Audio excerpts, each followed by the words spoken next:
Ya, mudah-mudahan bisa dipahami. Ada nggak orang seperti itu? Banyak nggak?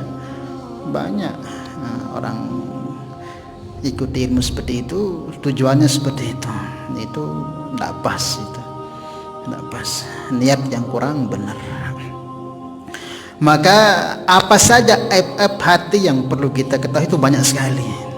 Banyak sekali. Imam Ghazali mengatakan ada 70-an, kalau Imam lain mengatakan ada sampai 100-an, yang mesti itu harus kita benahi, perbaiki. Yang intinya itu terbagi menjadi 3 saja. Jadi yang begitu banyak aib-aib hati itu, apapun yang zahir ataupun yang batin, itu terbagi menjadi 3 saja. Ada namanya uyubun nafs, yang pertama, aib yang nampak yang ada pada diri kita ini. Ada yang kedua namanya uyubul qalb, aib hati. Hati kita punya aib ini, hati kita. Ada yang ketiga namanya uyubur roh kita ini punya kecacatan, aib. Nah, ini dari semua penyakit hati di sini nih, ada aib yang ditimbulkan dengan zahir kita ini, nafsi, hawa nafsu kita ini. Ada yang aib yang ditimbulkan, yang diinginkan sangat oleh kita punya hati kolbu ini. Ada aib yang diinginkan oleh roh kita ini, uyubur roh namanya. Yang pertama kita bahas yaitu uyubun nafsi, aib yang ditimbulkan dari kemauan nafsu kita ini. Apa contohnya? Senang, suka yang enak-enak.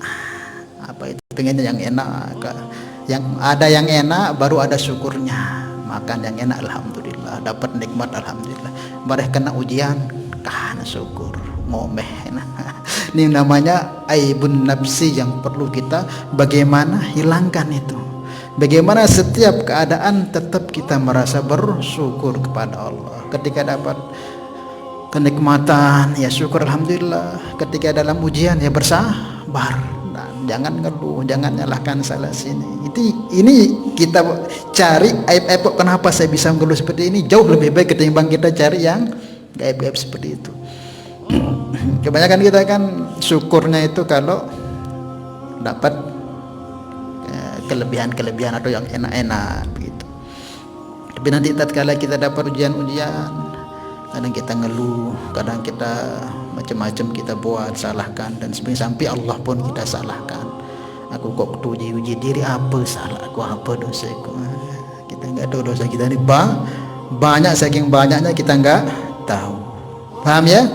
Termasuk sifat bahimiyah, sabu yang dalam diri kita itu perlu kita, itu uyubun nafs namanya.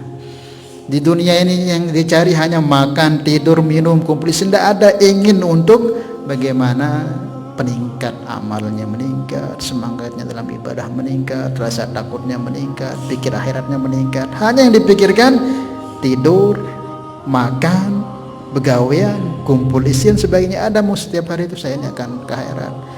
Saya punya umur semakin bertambah, semakin dekat kematian saya. Wah bekalku simpan bedoi kende anak sajelak bu tolong aku, atau batur sak bu tolong aku, atau sahabat-sahabat saya akan beri keselamatan kepada aku. Itu nggak pernah dipikirkan. Nah itu yang perlu kita tangisi, itu yang perlu kita cari. Punya nggak kita perbekalan? Wah hendai dosa ditampuni. Nah ini cari kekurangan yang seperti ini jauh lebih baik ketimbang kita ingin mendapat hal-hal yang gaib seperti itu. Paham ya? Itu namanya uyubun nafs, aib-aib hati, aib-aib zahir kita ini, aib zahir. Yang kedua ada namanya uyubul qalb, yaitu aibnya hati. Aib hati ini apa? Kata ulama, hubur riyasah wal jah diantaranya, yaitu ingin kedudukan, kekuasaan, dan ingin terkenal. Itu hubur riyasah wal jah, ingin terkenal. Kalau sudah ingin terkenal, berarti ingin dilihat. Itu namanya riya. Riya itu diambil dari kata ro'a, ingin dilihat orang. Itu namanya riya. Kalau sudah riya, sum'ah, ingin didengar. Kata-katanya ingin didengar, perkataannya ingin didengar. Kalau sudah riya, sum'ah, nanti ujub, merasa paling pandai, merasa paling alim, merasa paling hebat, merasa paling kuat, merasa paling mulia. Kalau sudah itu timbul takabur. Nah ini semua penyakit semua ini penyakit hati yang perlu kita hilangkan dalam diri kita. Ini kita usaha menghilangkan jauh lebih baik ketimbang kita cari-cari yang tadi itu. Paham ya? Itu namanya uyubul qalb. Cinta dunia, cinta kekuasaan, meremehkan orang, termasuk diantaranya dengkian, hasatan, mudah marah, kemudian sombong dan sebagainya. Itu semua aib hati, itu kita cari bagaimana mengobatinya, usaha bagaimana memperbaikinya supaya hilang. Itu sangat jauh lebih baik ketimbang kita ingin mengetahui asrarul ghaibiyah, hal-hal yang aneh-aneh itu, alam gaib dan sebagainya. Paham ya? Kita kan dapat antar burung penyakit marang ano. Hah? Namun sudah mungkin sekecet, namun tiang jadi luwe lalu. Lalu. Nah itu yang perlu kita usahakan itu, bagaimana supaya hilang penyakit seperti itu. Nah, kemudian yang ketiga uyubur ruh namanya, aibnya roh itu keinginannya itu apa? Nah, kalau sudah tinggi itu ingin makom, ingin karomah, itu ingin dapat kemuliaan tinggi di sisi Allah. Itu kalau ruh nggak sehat itu tujuannya itu sudah nanti ingin dekat Allah supaya dapat makom, ingin dekat dengan Allah supaya dapat karomah. Yang semestinya kalau orang itu ruhnya bersih, tidak ada yang paling dia inginkan kecuali hanya Allah. Nggak ada ingin yang itu, nggak ada surga, nggak ada bidadari, nggak ada. Kalau bersih ruhnya itu tidak ada yang dia inginkan melihat hanya Allah. Ridha Allah tok sudah, karena dia paham pula sudah ridha Allah semua dia dapat. Nggak perlu dia kok muwirid mau apa ini untuk cari ini supaya dapat karomah, supaya dapat makom kedudukan. Enggak, itu nanya ruhnya masih perlu dibersihkan. Paham ya? Nah, itu namanya uyubur roh. Walaupun itu enggak masalah kita ingin surga, ingin bidadari, enggak masalah. Termasuk boleh itu gitu. Tapi ruh yang sehat itu enggak dipikirkan gitu itu. Yang penting Allah ridho dengan saya, pasti apa yang saya inginkan Allah akan berikan. Nah itu masih jauh. Tingkat pertama jurut kebersihan. Dan berpandang ngempe jende ini tingkat pertama nih. Perlu bersihan. Salah ya? Yang pertama namanya uyubun nafs, keinginan sifat-sifat bahimiyah dalam diri kita, sabu yang punya pikirnya dunia, asalnya nggak ada ingin persiapan akhiratnya itu. Kemudian uyub hati seperti ayat hati tadi itu, takabur, ya, merendahkan, coba dan sebagainya. Kemudian uyubur ruh. Nah inilah yang perlu kita perbaiki, perlu kita benahi ini yang perlu kita perbaiki, benahi, yang akan membawa jauh lebih baik ketimbang kita ingin mencari hal-hal yang seperti itu.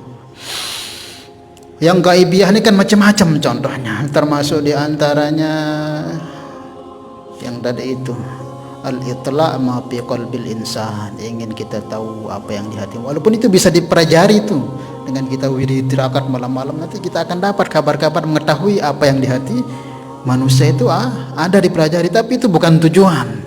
Malah itu penyakit akan membawa kerusakan, ketakaburan dan rusaknya amal kita. Ingin mengetahui asarul aqdar, ingin mengetahui takdir jemaah nih setahun yang akan datang apa terjadi, wah tahun kan memang ada orang yang diberikan seperti itu dengan bisikan-bisikan jin, paling dari setan jin itu saja. Nah seperti itu. Termasuk diantara juga at-tayr al-hawa, ingin supaya bisa terbang, ingin punya makom seperti burung terbang. Yamshi 'alal ma, kemudian pengen punya makom kayak perahu, bisa jalan di atas air dan sebagainya. Itu semua tidak perlu sebenarnya. Kalau kita fokus tawajuh lillahi ta'ala, itu akan dikasih, dan itu pun bagi orang yang benar-benar itu nggak mau sebenarnya dikasih.